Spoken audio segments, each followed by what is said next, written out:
இப்போ எவ்வளோ seat BJP NDA கூட்டணியில் இருக்கும்போது கேட்பாங்க இந்த தேர்தலில்? அப்பர் ஹேண்டு கிடையாது, ரெண்டு பேரும் மியூச்சுவலாக வர்றாங்கன்னு சொல்லிட்டு தான் சொல்லியிருப்பேன். நீங்கள் எடுத்து பார்த்துக்கோங்க. நான் வந்து அதுக்கப்புறம் வந்து அவன் இருந்தால் தான் என்ன உங்களுக்கு இருந்தால் தானே என்ன? ஸோ நீங்கள் வந்து பாதி ஸ்டேட்மெண்ட் எடுத்து நீங்கள் இப்படி சொன்னீங்கன்னு சொல்ல முடியாது. நான் வந்து அப்பர் ஹேண்டு கிடையாது, ரெண்டு பேருக்குமே தேவை இருக்குது. நான் பல முறை சொன்னது அதிமுகவுக்கு பாஜக தேவைப்படுகிறது, பாஜகவுக்கு அதிமுக தேவைப்படுது.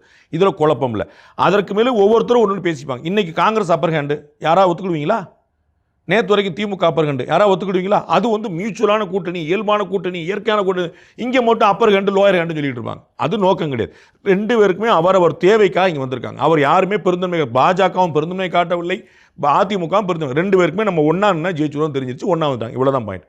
யாருக்கு எவ்வளோ சீட்டு எனக்கு எந்த கணக்கும் கிடையாது. 25க்கு மேலே அது எவ்வளோங்கிறது யார் யாரெல்லாம் உள்ளே வர்றாங்கிற பொறுத்து இருக்கும். நாளைக்கு விஜய் உள்ளே வந்துட்டார், சீமான் உள்ளே வந்துட்டார், தேமுதிக உள்ளே வருது, சீனியர் டாக்டர் ராமதாஸ் வர்றாரு அப்படின்னு பல சந்தர்ப்பங்களை பொறுத்து மாறும். அவங்க 25க்கு மேலே வாங்குவாங்கன்னு எனக்கு தெரியும். எவ்வளோங்கிற எக்ஸாக்ட் நம்பர் நான் அந்த நெகோசியேஷன் டீமில் இல்லை, எனக்கு தெரியாது.